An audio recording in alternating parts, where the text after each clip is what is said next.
Welcome back, everyone. Today we're back to working on the Mark IV some more, working on taking the air conditioning out of the car, as well as taking some of the emissions stuff off and some of the old crusty plastic coolant flanges. So let's walk over the car real quick and I'll show you what we're doing. So this has changed a lot since the last video.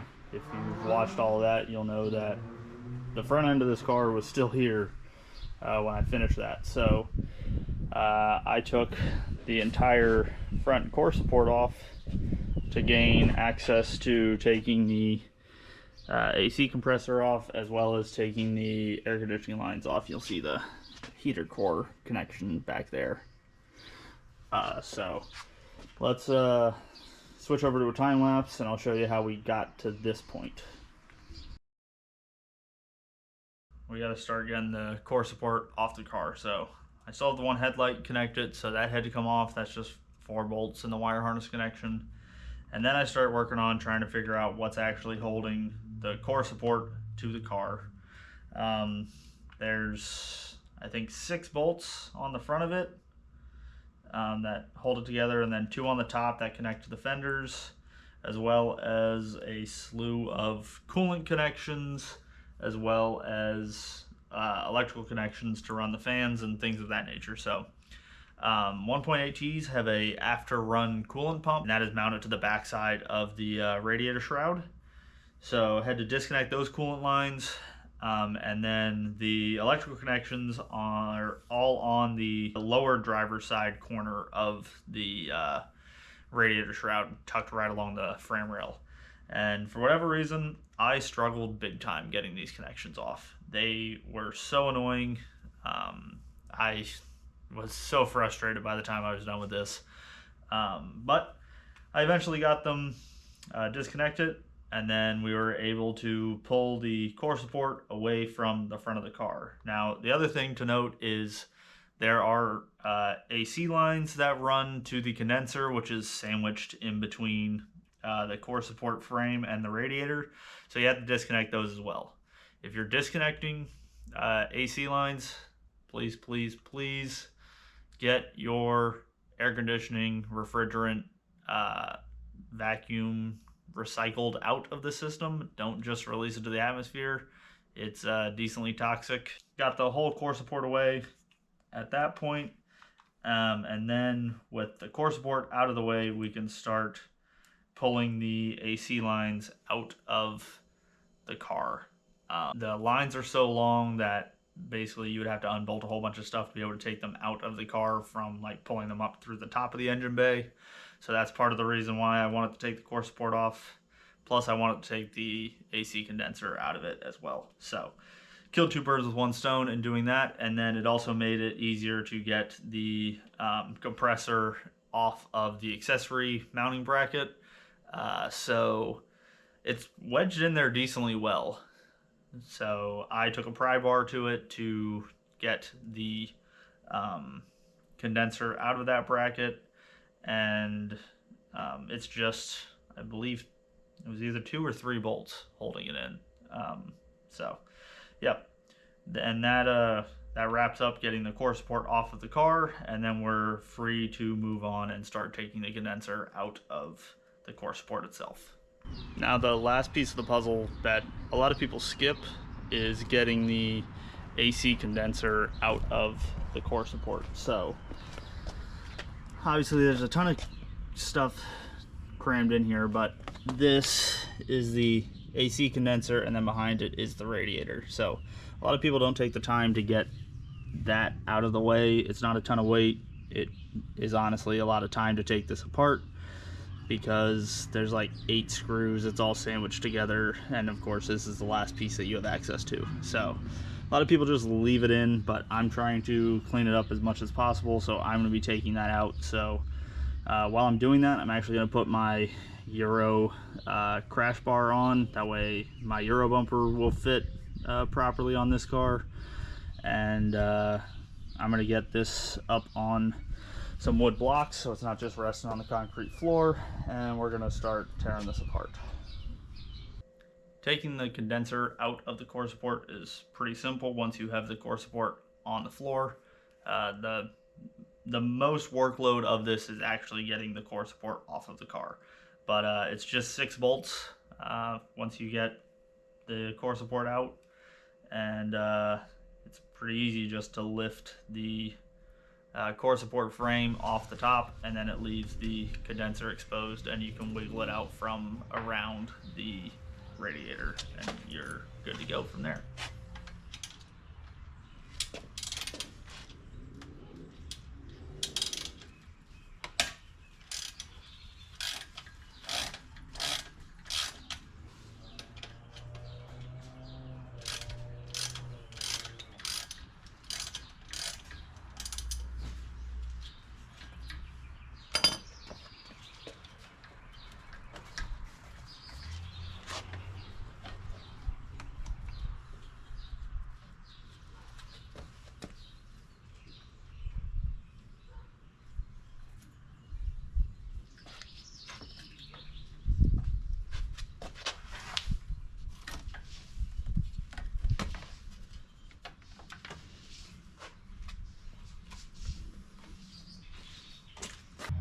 So you can see the amount of crap that was stuck in between the condenser and the actual radiator. I'm actually surprised that there's not more stuff behind here, but this is part of the reason that you want to get the condenser out of the way. If you are deleting your air conditioning, you're just going to collect crap and clog up your radiator. The other thing is, this is the amount of stuff that gets taken out. Obviously, like, the lines don't weigh a lot. The condenser is probably a couple pounds, but the actual compressor is heavy. But the other part of it is, I don't know whether you guys will be able to see this or not, but all of these fins are bent and full of crap. So all that is just blocking up air from going across your radiator. So if you're actually trying to do this for a performance reason, taking your condenser out of the way is going to improve airflow and improve the cooling of your car. So that's part of the reason that I wanted to take this out and just be done with it.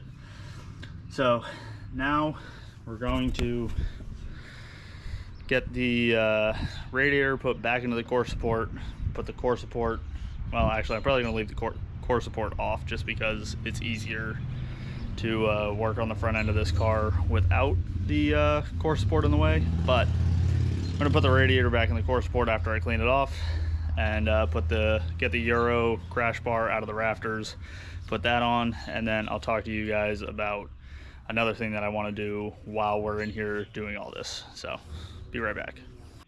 For anyone debating about doing Euro bumpers and wondering whether or not you need the Euro crash bar versus the North America one, the North America version is the top one. You can see it's way thicker than the bottom one, so you don't necessarily need the Euro crash bar. It's a lot easier if you just buy it all in one shot, because the other option is you get the fun of cutting that to make it basically skinny or skinnier than the Euro version. So if you're debating on doing Euro bumpers on your North American Volkswagen, just get the Euro crash bar. It'll make it way simpler. And there we go, core support is back together. So the one oddball thing about this that I didn't expect or didn't already know about doing this is there's a gap here from this bracket, which is like the hood latch reinforcement, down to the Euro crash bar. So I'm gonna do some research on this and see if in Europe they had a different bracket for this, and see if I can get my hands on that, or if I can't get my hands on it, or if they didn't have this, I'm either going to just take this piece off, or I'm going to just make a bracket to go from here down to here and just make it a homemade job. That way it's back connected. Obviously I'm going to do that if if there's a Euro version of this and it's astronomically expensive or just unobtainium, that's when I'll do that job. But Really happy with how this turned out.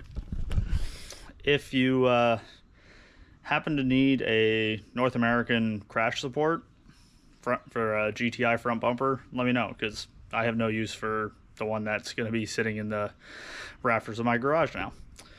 But yeah, that wraps up that portion of this. Now, if you listen carefully at the beginning of this video, I mentioned something about plastic coolant flanges. So, I don't know where I threw the one, but if you have ever worked on more 10 plus year old cars, you know that plastics just disintegrate. Somehow, I was lucky enough when I took this apart to not destroy any of the plastic coolant flanges. The only thing that I broke was I broke the nipple off of the coolant expansion tank, which is pretty freaking good considering the amount of stuff that I took apart. So, got too much stuff on the floor. The other ones that like to break, this guy here, as well as this big one back here that connects to the side of the head that has your coolant temp sensor in it. So what we're going to be doing, and the other one too, is the thermostat housing. That's plastic as well and likes to break. I already took it off. It's sitting over on the garage floor. But what we're going to be doing is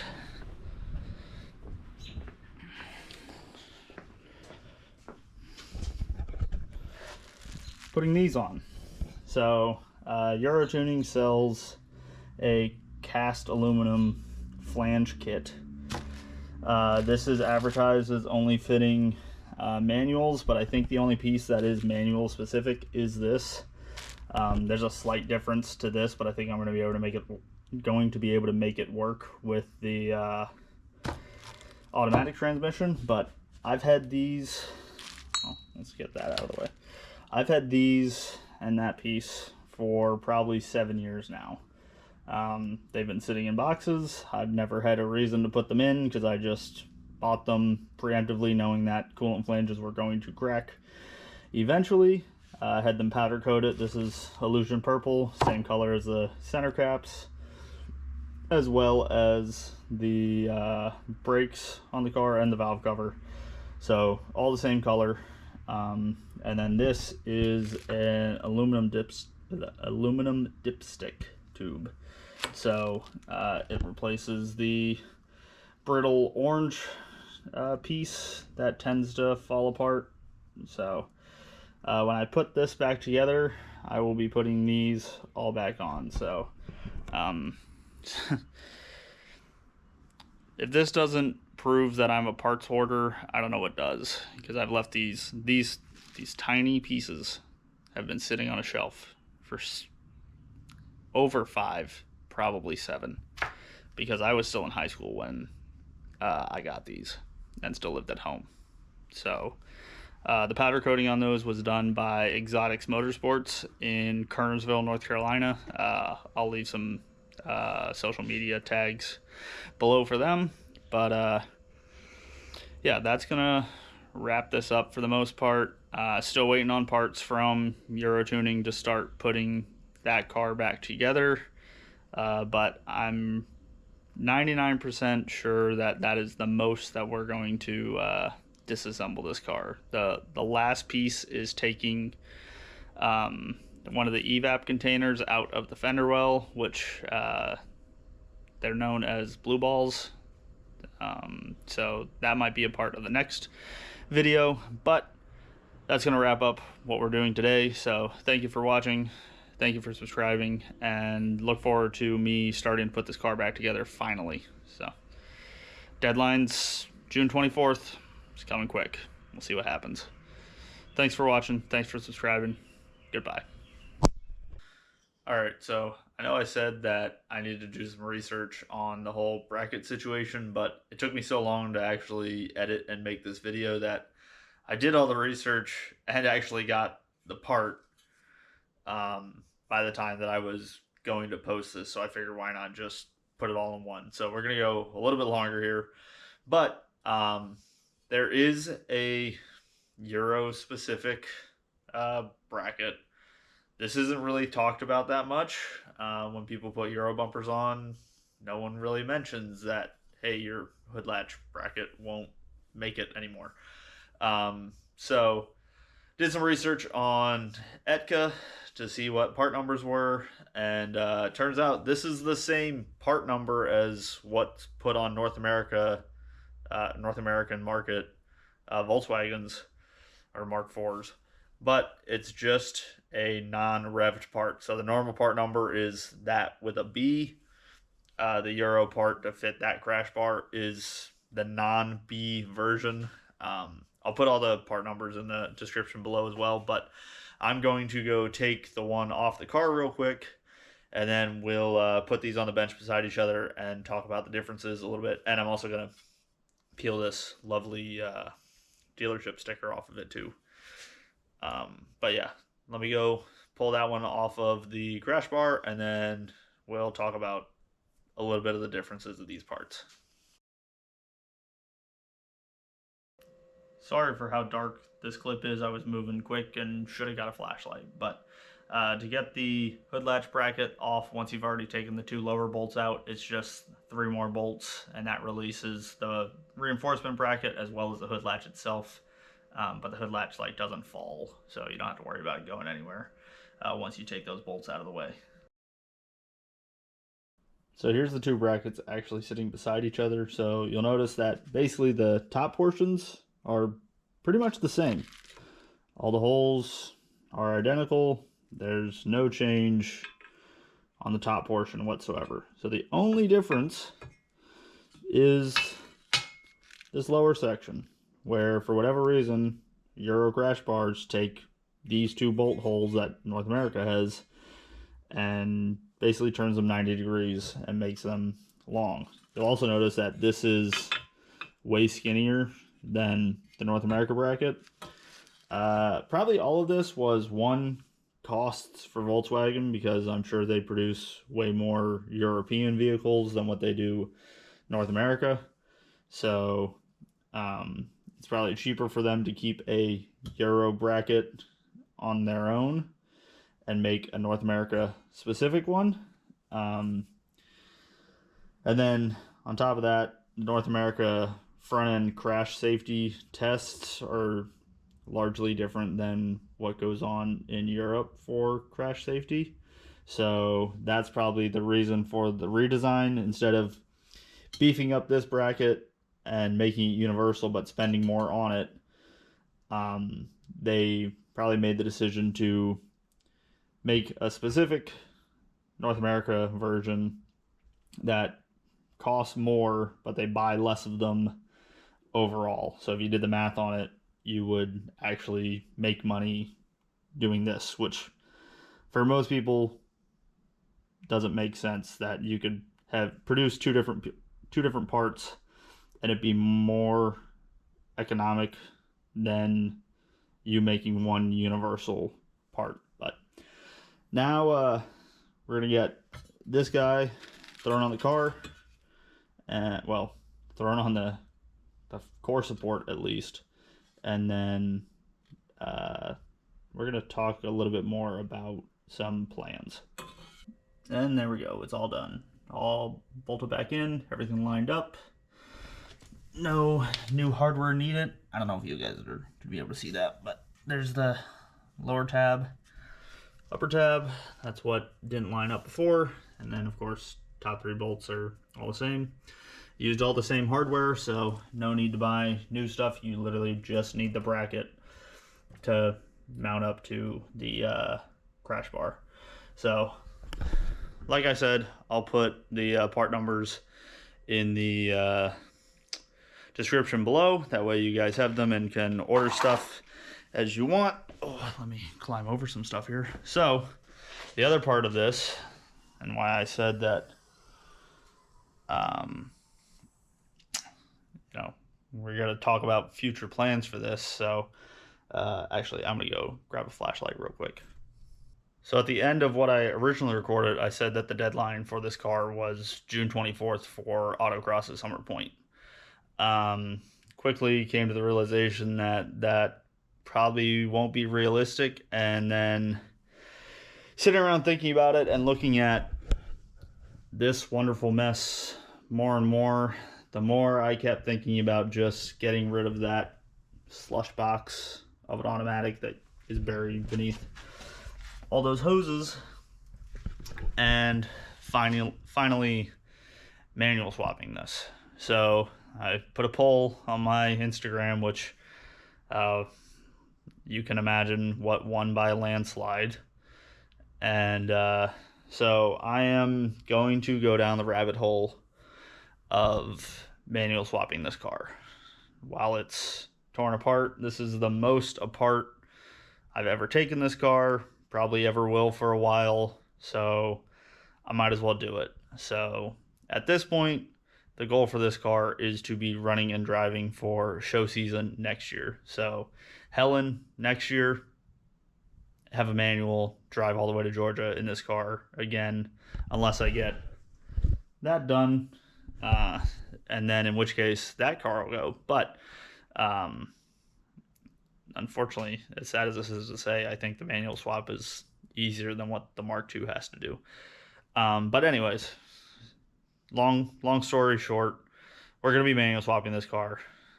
So look forward to videos for that in the future. I'm going to pull all of this out as one unit at this point. That way it's just easy to do. It's easier to separate the trans from the block on an engine stand or even on the floor. And, you know, I can do everything nicely over at a workbench and not buried in this engine bay with all the extra crap run around. So that is what's going to be coming up next on the channel, or in the future, I should say. Other things that we have planned is we're going to re-level or put a new leveling kit on my F350. That's another project.